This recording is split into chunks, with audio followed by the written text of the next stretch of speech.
Seville, year 1247. The last Almohad stronghold on the peninsula stands against the hosts of King Fernando. Impressive walls, a garrison that will give their lives to defend the city, and a river that the Castilian navy should tame. The conquest of Seville begins now. We have already learned about the conquest of Cordoba and Jaén. What remains on the peninsula? Well, on one hand, the Kingdom of Granada, and on the other, Seville and its surroundings. Officially governed by the Almohad Empire, although there were a series of leaders who ruled small territories like Niebla. As we have come to know, the Caliphate is in decay, torn apart by internal struggles. The Caliph was Muhammad al-Adil, but his two brothers were conspiring against him, so he wouldn't pay much attention to what was happening in Seville. It was time to carry the cross to the Almohad capital in Hispania. But beware, because taking Seville was a much greater challenge than taking Cordoba or Jaén, probably one of the hardest challenges. Since the reconquest began, the city walls were of the highest quality. Its garrison was determined to resist the advance of Christianity, and the nearby leaders shared that conviction, swiftly reinforcing their defenses. The civilians received a large amount of supplies through the Triana bridge and had a constant flow of reinforcements through the Guadalquivir River. How then to take a city like this? Well, Fernando concluded that he had to do several things at the same time. Besiege the city by land, block the Triana bridge, take control of the river to prevent the arrival of reinforcements, confront any land reinforcement army. In short, too many tasks for Fernando III. His army couldn't handle that much. He needed help. No, the Triana bridge is not the one that exists today. At that time, the bridge consisted of a series of wooden barges joined with chains. It was a relatively solid bridge, but by no means a bridge settled on the ground with stone columns. This will be crucial in the siege. The city had 7,400 meters of walls, something impressive, and it also had fortifications outside the city such as the Castle of Gavir, today known as the Castle of San Jorge, which protected Triana. In the year 1246, Fernando requested troops from King Jaime I of Aragon, who did not hesitate to send him reinforcements. Now that his domains were well established, a decade after taking Valencia.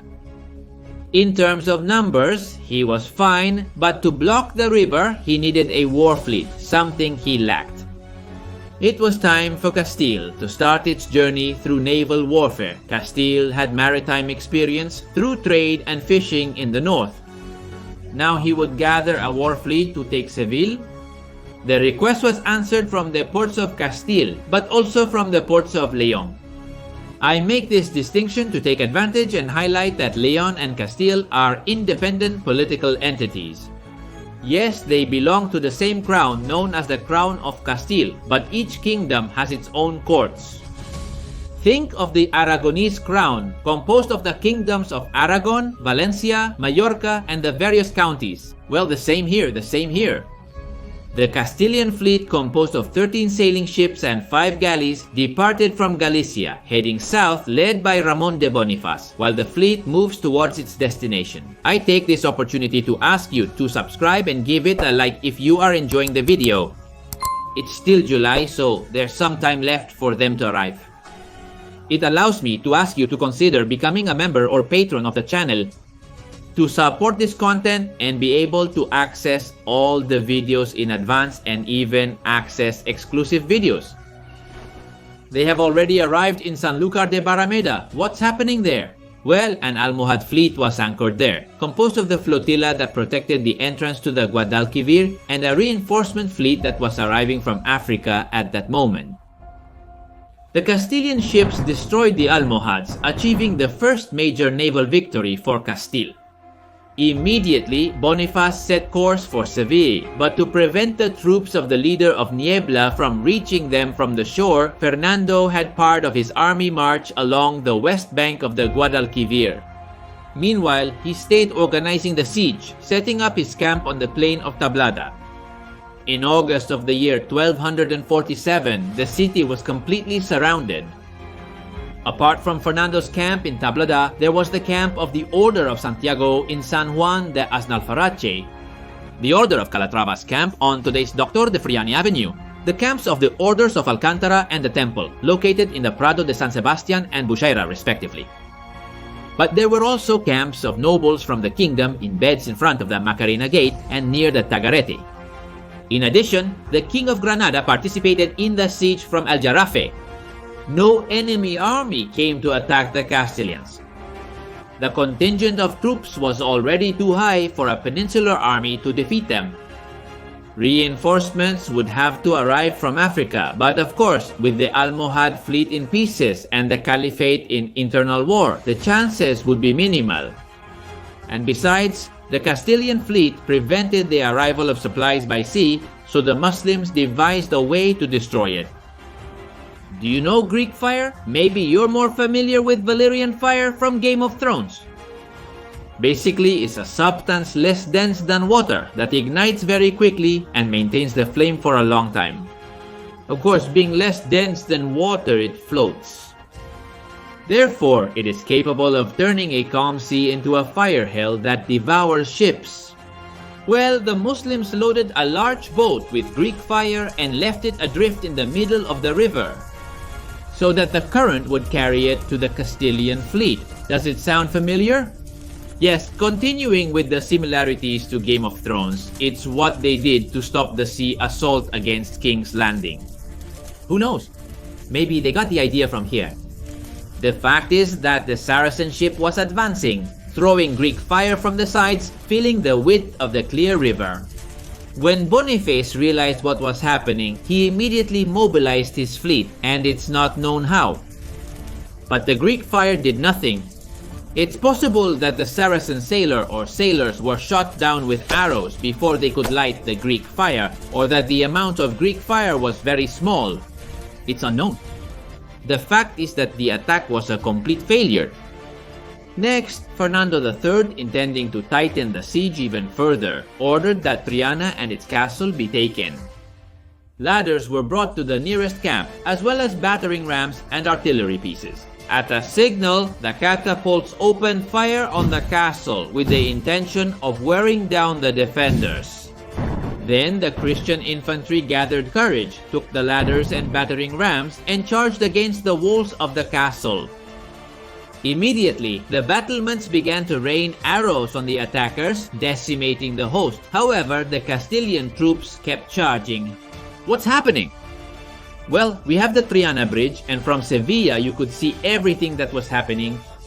If the garrison decided to send a force to support the defenders of the castle, the attackers would be caught between two fronts, with the disadvantage that the castle's archers could riddle them with arrows without opposition. As a result, the attack on the castle was short-lived and a failure, so the Castilian troops had to retreat to the camp. However, Triana, in the absence of the castle, had fallen and was in Castilian hands, but the problem remained that the castle was in Muslim hands. At the end of the year 1247, Fernando called his son Alfonso to come to the siege as reinforcement, and he obeyed. He responded to his father's call with Portuguese and Aragonese reinforcements, further increasing the number of troops besieging the city. Imagine the view from the perspective of a Saracen. It must have been disheartening. The months passed and no new assault on the city was attempted. It would be a duel of resilience, but of course, think that Seville bordered the crown of Castile, so Fernando III would have no supply problems. Unlike when Fernando tried to take Valencia for the first time, up here you can learn about the Battle of Paterna and the attempted takeover of Valencia. In that case, the supply lines were very extensive and in danger. Here in Seville, right?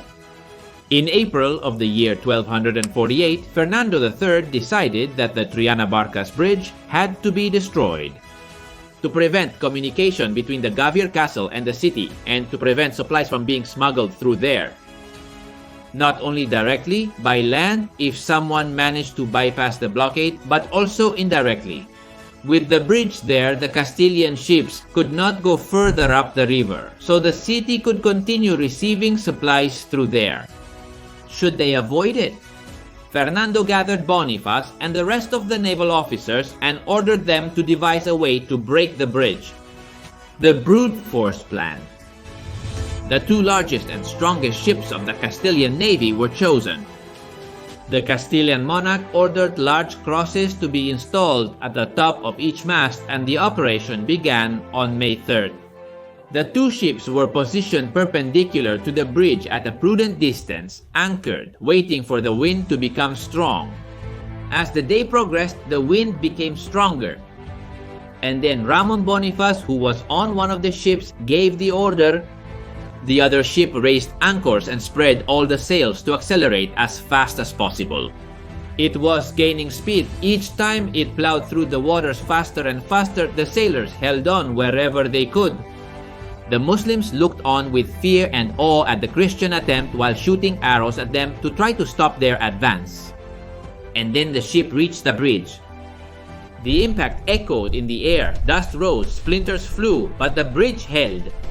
The Saracens burst into laughter and the Castilian ship began to retreat.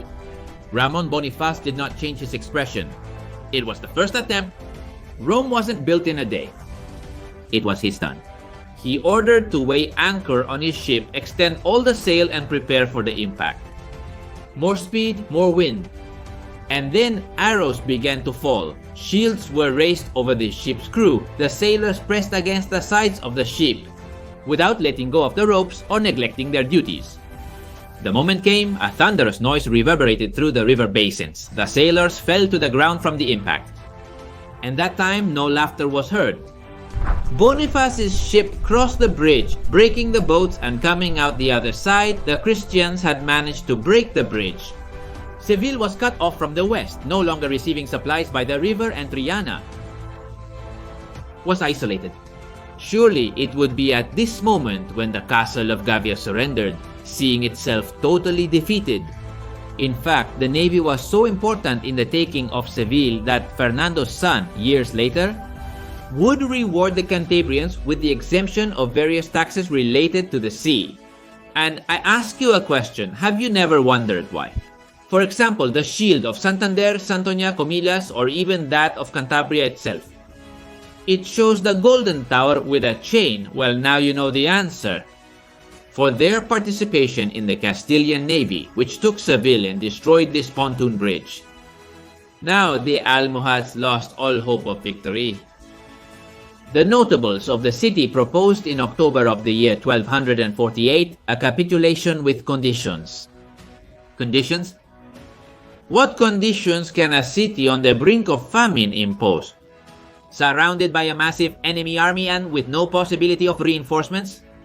Obviously, Fernando III rejected the proposal and made a counteroffer. The city would surrender unconditionally. The Muslims returned to Seville and days later sent another proposal. They would pay rents to the monarch and deliver the Alcazar. Fernando rejected the offer. Days later, they came back with a new one. They would deliver a third of the city, pay rents, and deliver the Alcazar. Nothing. Fernando III rejected the offer again. The Muslims sent a new proposal. They would split the city in two and divide it with a wall. Half would be Christian and the other half Muslim. Do you think Fernando accepted? Of course not. He repeated it again. He would only accept an unconditional surrender from the Muslims. These would be Fernando's conditions. The city could not be damaged. All buildings would be handed over as they were at that moment. The civilians would have a month to leave the city and they would be escorted to Jerez, where they could board a Castilian fleet that would take them to Africa. On November 23rd, the civilians accepted, and that same day the flag of the Crown of Castile waved over the Alcazar. As they had agreed, a month later, on December 22nd, the city leader Axataf handed over the keys of the city to Fernando III.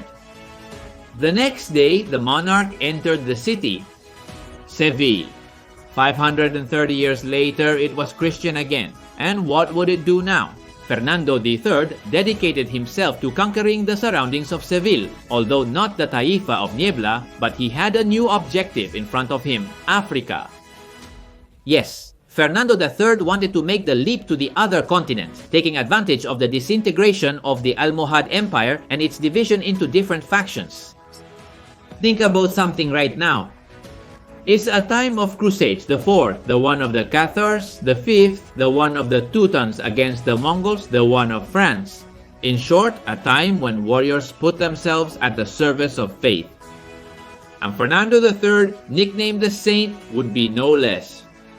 European monarchies thought that Fernando would quickly finish the conquest of the peninsula in order to set off on a crusade to the Holy Land, because remember that the kings here were forbidden by the Pope to fight in the Holy Land until they had reconquered the entire old Visigothic kingdom. Well, Fernando III proposed the invasion of Africa as a crusade. In fact, he allied himself with the King of England for such a feat. But unfortunately, on the 31st of May of the year 1252, Fernando III died at the age of 53 after having ruled for 35 years. The crown and his death have a certain cinematic style. On the afternoon of May 30th, seeing that his end was near, he ordered all the decorations in his room to be removed and for it to be decorated as if it were a church. He asked for a rope to be brought to him and put it around his neck. Then they laid him on a bed of ashes where he exclaimed, "Naked I came out of my mother's womb, which was the earth. Naked I now offer myself to her.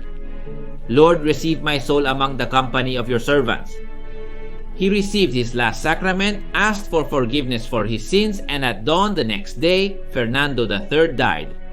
The funeral ceremony was a true spectacle. Nobles from all over the kingdom attended, and even the King of Granada himself came with 100 Saracen nobles carrying torches in a sign of mourning.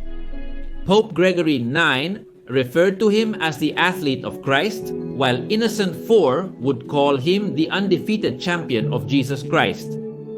The chronicle tells that men and women cried alike, especially the warriors to whom he had given so much glory.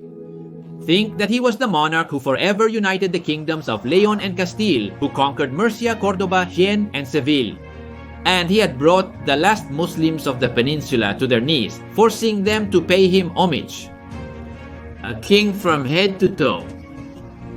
And who would inherit the vacant throne? His son, Alfonso, 10, of 31 years old. A cultured man, expert in 100 battles and with political skills of 31 years old. A cultured man, expert in 100 battles and with skills political.